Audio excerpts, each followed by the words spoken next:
శనివారం నాడు స్వామి హనుమ యొక్క ఉపాసనకి అత్యంత ప్రీతిపాత్రమైన రోజు.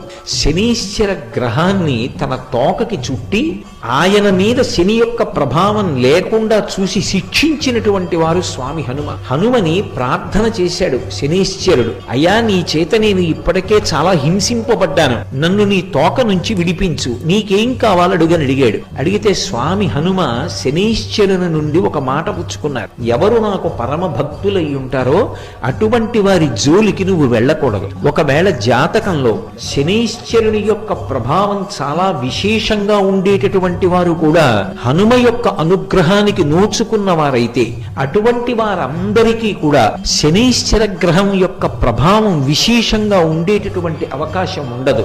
అందుకే హనుమదుపాసన శనివారం నాడు చేస్తే శనీశ్వర గ్రహం ఆనుకూల్యతని పొందుతుంది. నవగ్రహాలు కూడా ఆనుకూల్యత పొందాలంటే హనుమ యొక్క అనుగ్రహమే కారణం. ఏలినాటి శని నుండి ఉపశాంతి పొందాలి అంటే 48 అనుకుంటా, నాకు జ్ఞాపకం ఉంటే 48వ సర్గ ఇంద్రజిత్ హనుమల యుద్ధం.